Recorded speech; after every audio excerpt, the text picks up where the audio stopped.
ہم وہی کہیں گے جو ہمارا دین ہم کو بتاتا ہے، عمل کرو تو تمہارا بھلا ہے۔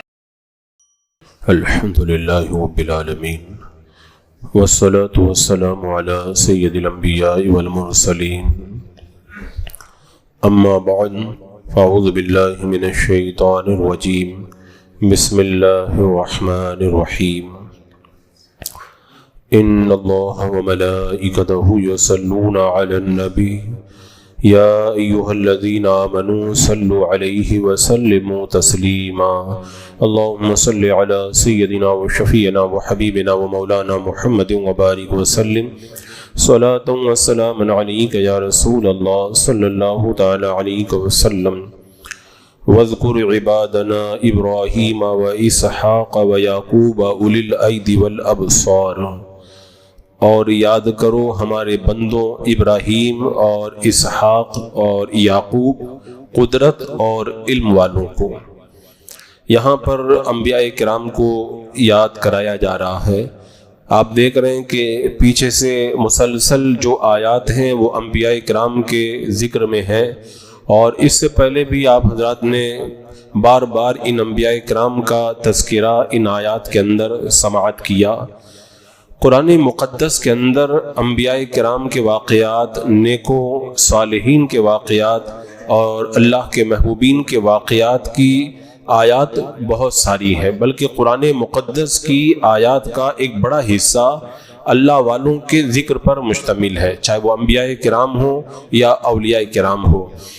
آخر یہ بار بار ان مقدس ہستیوں کا ذکر قرآن مقدس کے اندر کیوں کیا جاتا ہے، اس کی بہت ساری وجوہات ہیں، اور آپ خود بھی اس بات کو محسوس کرتے ہوں گے کہ واقعات کا انسانی دلوں پر بڑا اثر ہوا کرتا ہے۔ یعنی کچھ باتیں ایسی ہوتی ہیں کہ انہیں آپ طرح طرح سے سمجھاؤ لیکن وہ لطف نہیں آتا، لیکن جب واقعہ بیان کر کے اس چیز کو سمجھایا جاتا ہے تو ایک لطف بھی ملتا ہے اور دل پر اس کا ایک اثر بھی ہوا کرتا ہے۔ تو یہ یہاں پر کہا جا رہا ہے کہ ابراہیم کا ذکر کو یاد کرو، اسحاق کو یاد کرو، یعقوب کو یاد کرو، اور آگے آ رہا ہے کہ اسماعیل کو یاد کرو، یسع کو یاد کرو، ذوالکفل کو یاد کرو، اور پیچھے سے انبیاء کرام کو یاد کرایا گیا ہے۔ تو یہ ان واقعات کی اثر آفرینی کی وجہ سے ان کو بار بار یاد کرایا جاتا ہے۔ آپ نے دیکھا ہوگا کہ ایک بندہ ہے اور اس کے دل کے اندر ایمانی قوت اتنی زیادہ نہیں پائی جاتی، لیکن جب وہ اصحاب کہف کا واقعہ پڑھتا ہے، سنتا ہے، تو وہ حیرت میں ڈوب جاتا ہے کہ ان کا ساتھ دینے والا کوئی نہیں، بادشاہ ان کو قتل کرنے کے لیے تلاش کروا رہا ہے، پھر بھی بادشاہ کے سامنے کھڑے ہو کر کے وہ حق بات بھی کہہ رہے ہیں۔ تو ایک بندے کے دل کے اندر پھر وہ ایمانی قوت پیدا ہوتی ہے۔ حضرت ابراہیم علیہ السلام کا ذکر سنتا ہے کہ نارے نمرود میں چلے گئے، کلمہ حق سے پیچھے نہ ہٹے، تو اللہ کی ذات پر اس کا یقین بڑھ جاتا ہے۔ حضرت ایوب علیہ السلام پر جو مشکلات آئیں ان کو واقعات کی شکل میں جب پڑھتا ہے، سنتا ہے، تو اس کو بھی اللہ کی ذات کے اوپر ایسا یقین پیدا ہوتا ہے، صبر و شکر کا جذبہ اس کے دل کے اندر بھی پیدا ہوتا ہے۔ تو ان واقعات کے ذریعے ہمیں بہت کچھ سمجھنے اور سیکھنے کا موقع ملتا ہے۔ جب عام نیکوں کے واقعات کا یہ حال ہے تو ان کا جو ذکر کیا جا رہا ہے یہ تو اللہ کے محبوب انبیاء کرام ہیں، یہ تو رسولان اعظام ہے، تو نبیوں اور رسولوں کے واقعات سے دل پر کتنا اثر ہوگا اس کا کوئی کیا اندازہ کر سکتا ہے۔ تو کفار مکہ میرے آقا صلی اللہ تعالی علیہ وسلم کو جادوگر، کذاب معاذ اللہ کہتے تھے، اور اسی سورہ کے اندر آپ نے شروع کے اندر اس کا ذکر پڑھا۔ تو ان کی باتوں سے اللہ کے رسول علیہ السلام کے دل کو چونکہ تکلیف ہوتی تھی، تو صبر دلانے کے لیے ان مقدس ہستیوں کا اللہ تعالیٰ نے ذکر فرمایا۔ حضرت داؤد علیہ السلام کا پورا قصہ آپ نے ابھی سن لیا، تو ان میں دیکھیں کتنے سنگین حالات پیش آئے، تو اب اس کے اندر صبر کیسے کیا، انہوں نے استقامت کیسے برتی۔ پھر اللہ تعالیٰ نے انہی آیات میں حضرت سلیمان علیہ السلام کا ذکر کیا کہ ان کو کتنی سخت آزمائشوں سے گزرنا پڑا، لیکن آپ نے پھر بھی صبر و سکون سے کام لیا۔ پھر اس کے بعد میں حضرت ایوب علیہ السلام کا قصہ بیان ہوا، ان پر کیسے امتحانات آئے، لیکن اس کے باوجود بھی آپ نے جو ہے وہ ذرہ برابر بھی کسی ناشکری کا اظہار نہیں کیا۔ تو اللہ کے حبیب علیہ السلام کو بھی ان واقعات یاد دلا کر کے بتایا جا رہا ہے کہ کفار مکہ کی دل آزار باتوں سے نہ گھبرائیں، اور یہ جو کچھ کر رہے ہیں ان کو اللہ تعالیٰ ان کا بدلہ جلد دلائے گا، لیکن آپ دین کا کام کرتے رہیں۔ اور ایک بات یہ بھی یاد رکھیں، یہ بار بار اللہ اپنے حبیب صلی اللہ علیہ وسلم کی تسلی کے لیے اپنے محبوبین کا ذکر کرتا، ان پر کتنی مشکلات آئیں، تو تسلی تو محبوب کو دی جا رہی ہے، لیکن حقیقت کے اندر آپ دیکھیں گے تو اسی کے پردے میں امت کو بھی تسلی دی جا رہی۔ آج ہم جن حالات سے گزر رہے ہیں، کیا کوئی ایسا امتی ہے کہ سرکار دو عالم صلی اللہ علیہ وسلم پر جو یہ مشکل حالات آئے، ان واقعات کو اگر پڑھے گا تو اس کے دل کے اوپر صبر نہیں نازل ہوگا کہ جب اللہ کے وہ نبی کے جنت کی کنجیاں جن کے قدموں میں جبریل امین جنت اور سارے خزانوں کی چابیاں ان کے دروازے پہ لے کر کے حاضر ہوں، ان کو اتنا ستایا گیا، تو ہم اور آپ گنہگاروں کی پھر کیا گنتی؟ اگر ستایا جا رہا ہے تو ہم کس گنتی کے اندر ہیں؟ تو ان آیات کے اندر ہمارے لیے بھی صبر کا بہت بڑا پیغام ہے۔ تو رب نے فرمایا کہ یاد کرو ہمارے بندوں ابراہیم اور اسحاق اور یعقوب قدرت اور علم والوں کو، یعنی اللہ نے ان کو قدرت اور علم کیا عطا کیا؟ حکمت عملیہ اور علمیہ سے ان کو مالا مال فرمایا، اپنی معرفت اور طاعتوں پر اللہ نے ان کو قوت عطا فرمائی، پھر بھی انہوں نے مصائب و آلام پر صبر کیا۔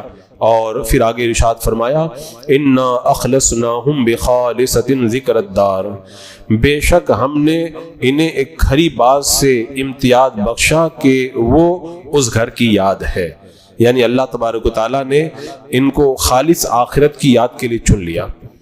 اللہ کے یہ جو نبی ہوتے ہیں آخرت کی یاد میں رہتے ہیں اور اللہ کی رضا کے لیے کام کرتے۔ یہ آخرت کی یاد کا مطلب کیا ہوا؟ یعنی یہ آخرت کی یاد میں اس قدر مشغول ہیں کہ دنیا گویا کے بھول چکے ہیں، اور یا پھر مطلب یہ ہے اللہ تعالیٰ دار آخرت میں ان کے ذکر جمیل کو بلند فرمائے گا، ان کی تعریف فرمائے گا، اور یا پھر مراد یہ ہے کہ اللہ تعالیٰ دنیا میں بھی ان کی نیکیوں کا چرچا کرے گا اور آخرت میں بھی ان کو سربلندی اللہ تبارک و تعالیٰ عطا فرمائے گا۔ تو یہ اللہ کے محبوب بندے، انہیں دنیا سے کیا کام؟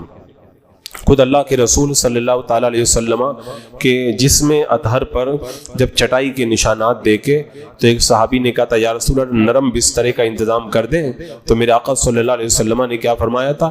مجھے دنیا سے کیا کام، بس میری مثال تو ایسے ہی ہے جیسے مسافر چلتا ہے، راستے میں کوئی درخت ملتا ہے تو درخت کے نیچے آرام کرنے کے لیے رک جاتا ہے اور اس کے بعد میں پھر آگے چل جاتا ہے۔ یعنی دنیا میں بس ہم لوگ ایک مسافری کی طرح ہیں۔ تو آپ نے دیکھا ہوگا وہ روم رحمۃ اللہ تعالیٰ علیہ نے کہا تھا نا کہ ہم دنیا میں رہ نہیں رہے ہیں، ہم لوگ دنیا سے گزر رہے ہیں۔ رہنا الگ ہوتا ہے، گزرنا الگ ہوتا ہے۔ ہم لوگ زمین پر رہ نہیں رہے ہیں، ہم لوگ زمین کے اوپر سے گزر رہے ہیں۔ کب سے گزر رہے ہیں؟ جس دن پیدا ہوئے تھے اسی دن سے گزر رہے ہیں، اور گزرتے گزرتے جب ہماری قبر تک ہم پہنچ جائیں گے تو پھر ہمارا یہ سفر ختم ہو جائے گا۔ تو ان اللہ والوں کو اللہ نے کس بات سے نوازا ہے؟ فرمایا بے شک ہم نے انہیں ایک کھری بات سے امتیاز بخشا کہ وہ اس گھر کی یاد ہے، وہ آخرت کی یاد میں رہتے ہیں۔ اور پھر فرمایا وَإِنَّهُمْ عِنْدَنَا لَمِنَ الْمُصْطَفَيْنَ الْأَخْيَارِ، اور بے شک وہ ہمارے نزدیک چنے ہوئے پسندیدہ ہیں، یہ اللہ کی بارگاہ میں پسندیدہ، اور اللہ نے ان کو چن لیا ہے۔ اور کیسا چن لیا؟ ان سے گناہ ہوتا ہی نہیں ہے، اللہ نے ان کو گناہوں سے بالکل دور کر دیا ہے۔ اور اس آیت کریمہ سے ہمارے علماء کرام نے بتایا کہ اللہ کے نبی معصوم ہوا کرتے ہیں، معصوم ہوا کرتے ہیں، اس لیے ان سے کوئی گناہ سرزد نہیں ہوتا، نہ صغیرہ گناہ ہوتا ہے نہ کبیرہ، نہ بھول کے کرتے ہیں، نہ جان بوجھ کے کرتے ہیں، نہ حقیقتاً کرتے ہیں، نہ صورتاً کرتے ہیں، یہ گناہوں سے بالکل پاک و صاف ہوتے ہیں۔ اب آپ کہو گے کہ کبھی کبھی انبیاء کرام سے لغزش ہو جاتی ہے، خطا ہو جاتی ہے، تو جو خطا ہوتی ہے وہ گناہ نہیں ہوتا، وہ ایک لغزش ہوا کرتی ہے۔ زیادہ سے زیادہ یہ کہا جا سکتا ہے کہ خلاف اولا ہو گیا۔ اور اعلیٰ حضرت رضی اللہ تعالیٰ عنہ فرماتے ہیں مکروہ تنزیہ میں کوئی گناہ نہیں ہوتا ہے، وہ صرف خلاف اولا ہوتا ہے۔ حضور اکرم صلی اللہ علیہ وسلم نے بیان جواز کے لیے قصداً ایسا کیا، اور نبی قصداً گناہ کرنے سے معصوم ہوتا ہے۔ تو یہ جو ہوتا ہے جو خلاف اولا کا ارتکاب، یہ اس کے اندر بھی بڑی حکمتیں ہوتی ہیں تاکہ امت کے لیے جواز کے راستے ہموار ہو جائیں۔ تو اس آیت کریمہ سے ہمارے بزرگوں نے یہ استدلال کیا کہ اللہ کے نبی معصوم ہوا کرتے۔ اس کے بعد میں ارشاد فرمایا وَذْكُرْ إِسْمَاعِيلَ وَالْيَسَعَ وَذَا الْكِفْلِ وَكُلٌّ مِّنَ الْأَخْيَارِ، اور یاد کرو اسماعیل اور یسع اور ذوالکفل کو، اور سب اچھے ہیں۔ یہ یہاں پر کچھ نبیوں کا ذکر کیا گیا۔ حضرت اسماعیل علیہ السلام کا تذکرہ اس سے پہلے میں کر چکا، اور حضرت ذوالکفل کے بارے میں بھی کچھ باتیں میں نے آپ کے سامنے رکھی تھی ان کے بارے میں اختلاف ہے کہ یہ اللہ کے نبی ہیں یا نہیں. اور رہ گئے حضرت یسع علیہ السلام. حضرت یسع علیہ السلام کا ذکر اس سے پہلے نہیں ہوا تو ان کے حوالے سے 2-4 باتیں میں عرض کر دوں. ان کا نام تھا یسع. یہ حضرت ابراہیم علیہ السلام کی اولاد میں سے ہیں. یہ بھی اللہ کے نبی ہیں. اور ایک قول یہ ہے کہ آپ اختوب بن عجوز کے فرزند ہیں, ان کی اولاد ہیں. آپ حضرت الیاس علیہ السلام کے بعد میں مبعوث ہوئے اور ایک عرصہ تک حکم الہی کے مطابق لوگوں کو دین کی دعوت دیتے رہے, کفار کو دین حق کی طرف آپ بلاتے رہے. اللہ تبارک و تعالیٰ نے آپ کو نبوت بھی دی اور حضرت عیسیٰ علیہ السلام کو اللہ نے بادشاہت بھی عطا فرمائی. آپ دن میں روزہ رکھتے, رات میں کچھ دیر آرام کرتے اور پھر باقی جو رات کا حصہ ہوتا تھا وہ نوافل کے اندر گزارا کرتے تھے. آپ بڑے بردبار, بڑے متحمل مزاج اور غصہ بالکل نہیں کرتے تھے. ویسے اللہ کے جو نبی ہوتے ہیں ان کے اندر صبر تو ہوتا ہی ہے, تو آپ کی بھی یہ خوبی تھی. اور آپ اپنے امت کے معاملات میں بڑی سنجیدگی سے فیصلہ کرتے تھے. کبھی جلد بازی کا ارتکاب نہیں کرتے, کبھی غصے سے کام نہیں لیتے. اور فیصلے کے اندر جو جلد بازی یا غصہ کرتا ہے وہ فیصلہ صحیح طور پر کبھی نہیں کر پائے گا. تو حضرت یسع علیہ السلام کا بھی یہ معاملہ تھا. آپ نہ تو جلد بازی کرتے اور نہ غصے سے کام لیتے, فیصلے میں بڑا صبر کرتے. قرآن مقدس میں اللہ تبارک و تعالیٰ نے آپ کو بہترین لوگوں کے اندر شمار فرمایا. ارشاد فرمایا نا, وَاذْكُرْ إِسْمَاعِيلَ وَالْيَسَعَ وَذَا الْكِفْلِ. کیا فرمایا ان کے وَكُلٌّ مِّنَ الْأَخْيَارِ, یہ سب بہترین لوگ ہیں. اور اللہ تبارک و تعالیٰ نے آپ کو ہدایت و نبوت سے نوازا. منصب نبوت کے لیے اپنے زمانے کے تمام لوگوں پر آپ کو فضیلت عطا فرمائی. قرآن مقدس میں دوسری آیت کریمہ میں اللہ تعالیٰ فرماتا ہے وَإِسْمَاعِيلَ وَالْيَسَعَ وَيُونُسَ وَلُوطَ وَكُلًّا فَضَّلْنَا عَلَى الْعَالَمِينَ.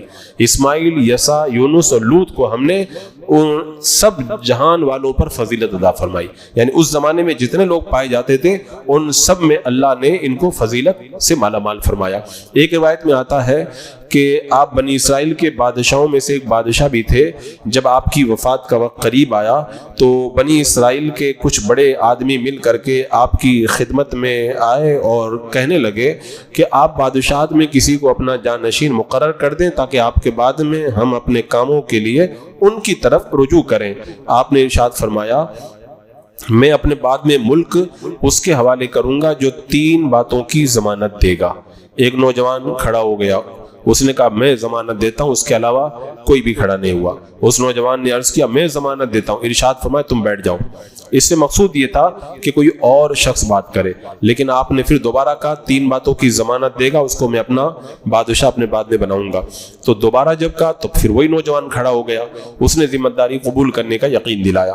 آپ نے کہا کہ ٹھیک ہے تم 3 چیزوں کی ذمہ داری قبول کر لو, میرے بعد میں بادشاہت تم کو ملے گی. ان میں سے پہلی بات, تم سوئے بغیر ساری رات عبادت میں بسر کرو گے. جب بادشاہ نیک ہونا تو ملک کے اندر پھر امن و امان ہی ہوا کرتا ہے. بادشاہ جب بگڑ جاتا ہے نا تو پھر ملک کا امان ختم ہو جاتا ہے. ابھی وقت نہیں تو میں بادشاہوں کی تاریخ بتاتا کہ جن جن بادشاہوں نے نیکی کی نا ان کے ملک کے اندر بڑا امان رہا. اب آپ سوچیں گے ایک آدمی کی نیکی سے پورے ملک پہ کیسے اثر پڑتا ہے؟ اثر پڑتا ہے. حضرت عمر بن عبدالعزیز کے زمانے میں جب انصاف ہوا نا تو پورے ملک میں کوئی زکوٰۃ لینے والا بھی نہیں ملتا تھا. اتنا اللہ نے رزق اندر اتنی برکت عطا فرمائی. اور ایسے ہی اور بھی ہمارے بزرگوں کے بہت سارے ایسے واقعات موجود ہیں. تو فرمایا تم سوئے بغیر ساری رات عبادت میں بسر کرو گے. دوسری بات, روزانہ دن میں روزہ رکھو گے, کبھی بھی روزہ نہیں چھوڑو گے. جب آدمی روزہ رکھے گا اس کا نفس مردہ ہو جائے گا تو پھر اللہ سے ڈرے گا تو پھر اس کے ملک کے اندر تو امان ہوگا ہی. اور تیسرا, غصے کی حالت میں کوئی فیصلہ نہیں کرو گے. تو اس نوجوان نے ان 3 چیزوں کی ذمہ داری قبول کر لی. تو حضرت یسع علیہ السلام نے اپنے بعد میں بادشاہت کا نظام جو ہے وہ انہی کے سپرد فرما دیا. اس کے بعد میں رب نے ارشاد فرمایا ھذا ذکر وان للمتقین لحسن مآب.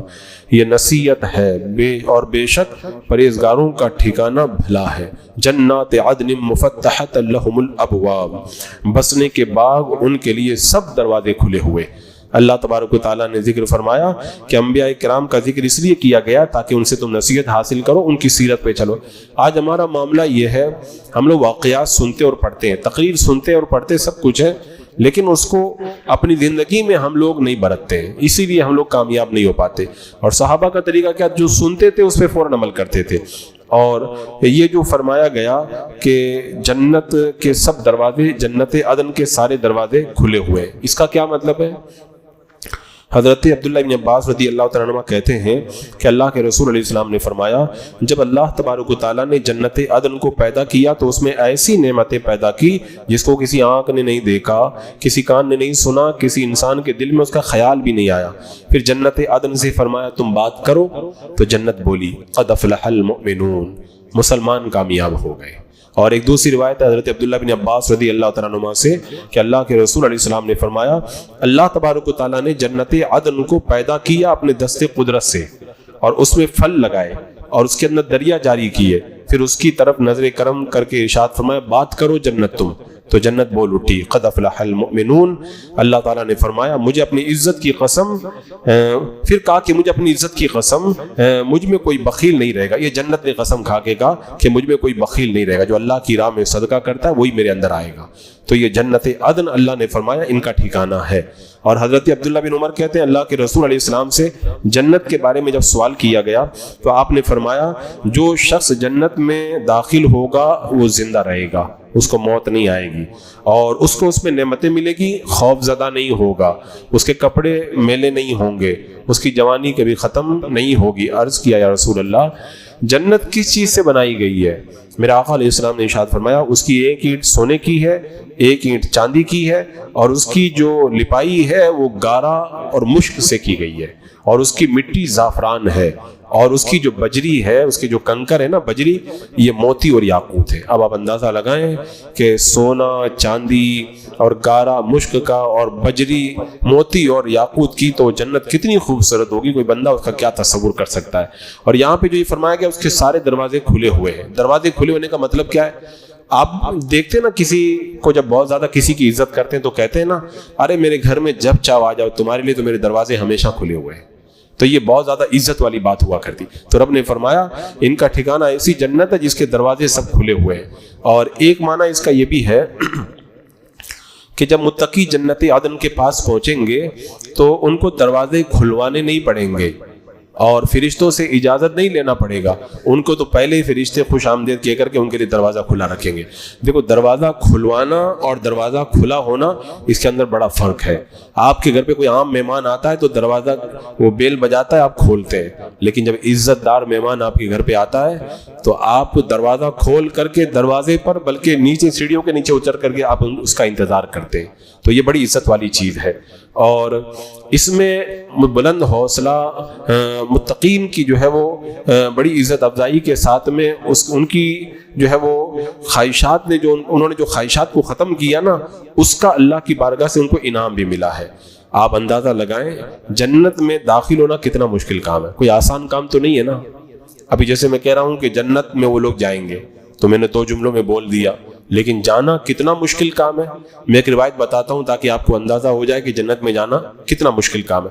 حضرت ابو ہریرہ رضی اللہ تعالیٰ عنہ کہتے ہیں اللہ کے رسول علیہ السلام نے فرمایا جب اللہ نے جنت اور جہنم کو پیدا کیا تو حضرت جبریل کو جنت دیکھنے کے لیے بھیجا اور کہا جنت کو دیکھ کر آؤ، اس کی نعمتوں کو دیکھ کے آؤ جو میں نے جنت کے اندر تیار کر کے رکھی ہے۔ حضرت جبریل علیہ السلام آئے، جنت کو دیکھا، نعمتوں کو دیکھا جو جنتیوں کے لیے تیار ہوئی تھی، واپس لوٹ کر گئے، کہا تیری عزت کی قسم جو شخص بھی جنت کے بارے میں سنے گا وہ اس میں ضرور داخل ہوگا۔ پھر اللہ تعالیٰ نے حکم دیا کہ جنت کی ہر طرف ان چیزوں سے احاطہ کر دیا جائے جو نفس کے لیے بہت بھاری ہیں، ناپسندیدہ ہیں نفس کے لیے۔ اللہ تعالیٰ نے فرمایا اب جاؤ جنت دیکھ کے آؤ۔ اب حضرت جبریل علیہ السلام آئے تو دیکھ کر کے گئے کہ جنت تو چاروں طرف سے ایسی چیزوں سے گھری ہوئی ہے جو نفس کے لیے بڑی ناپسندیدہ ہے۔ حضرت جبریل لوٹ کر گئے کہ اللہ تیری عزت کی قسم اب مجھے خدشہ ہے کہ جنت میں کوئی شخص داخل ہی نہیں ہو پائے گا۔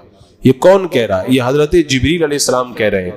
یعنی جنت میں داخل ہونے کے لیے اس قدر مشکل اور صبر آزما راہوں سے گزرنا پڑتا ہے کہ حضرت جبریل کو بھی کہنا پڑا کہ اب تو جنت میں کوئی جا ہی نہیں پائے گا۔ تو اب جو لوگ جنت میں جائیں گے وہ کتنے نیک ہوں گے اس سے آپ اندازہ لگا سکتے ہیں۔ تو فرمایا کہ وہ جنت میں جائیں گے اور ان کے لیے جنت کے دروازے کھلے ہوں گے، اور صرف دروازے نہیں کھلے ہوں گے، متکئین فیہا یدعون فیہا بفاکہۃ کثیرۃ وشراب۔ فرمایا کہ ان میں تکیہ لگائے، ان میں بہت سے میوے اور شراب مانگتے ہیں۔ وَإِنَّهُمْ قَاصِرَاتُ الطَّرْفِ أَتْرَابٌ، اور ان کے پاس وہ بیویاں ہیں کہ اپنے شوہر کے اور کی طرف آنکھ اٹھا کر آنکھ نہیں اٹھاتی، ایک عمر کی۔ ہذا ما توعدون لیوم الحساب، یہ ہے وہ جس کا تمہیں وعدہ دیا جاتا ہے حساب کے دن۔ یعنی اللہ نے جنتیوں کو جو نعمتیں ملیں گی ان کا بھی ذکر فرمایا کہ متقین جنتوں میں تکیہ لگا کے رہیں گے، اور تکیہ لگانے کی کیفیت اب وہ کیا بیان کریں۔ وہ دنیا کا تکیہ نہیں کہ لگا کے بیٹھ جاؤ، وہ تو ایک الگ ہی کیفیت ہوگی۔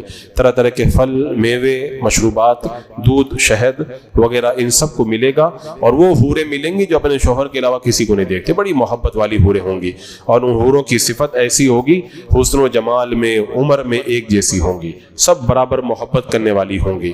اللہ تعالیٰ نے فرما دیا اس جنت میں جو ثواب ہمیشہ رہے گا، جنت کی نعمتیں کبھی ختم نہیں ہوں گی۔ جنتی درخت سے ایک پھل توڑ کر کھائیں گے تو فوراً اس کی جگہ دوسرا پھل لگ جائے گا، ایک پرندے کا گوشت کھائیں گے فوراً دوسرا جیسا پرندہ اللہ تعالیٰ پیدا فرما دے گا۔ بسم اللہ الرحمن الرحیم۔ اللہم صلی علی سیدنا مولانا محمد وبارک وسلم، صلاۃ و سلام علیک یا رسول اللہ، یا اللہ یا رحمان یا رحیم العالمین۔ اپنے محبوبان بارگاہ کے صدقے میں ہمیں بھی اعمال صالحہ کی توفیق عطا فرما۔ اے اللہ، جہنم میں لے جانے والے کاموں سے بچا اور جنت میں جانے والے کاموں کی توفیق عطا فرما۔ اپنے محبوبین کے نقش قدم پہ عمل کا مولا ہمیں جذبہ عطا فرما۔ ربنا تقبل منا انک انت السمیع العلیم وتب علینا انک انت التواب الرحیم۔ ان اللہ وملائکتہ یصلون علی النبی یا ایھا الذین آمنوا صلوا علیہ وسلموا تسلیما۔ اللہم صل علی سیدنا وشفیعنا وحبیبنا ومولانا محمد وبارک وسلم، صلاۃ و سلام علیک یا رسول اللہ۔ سبحان ربک رب العزۃ عما یصفون وسلام علی المرسلین والحمد للہ۔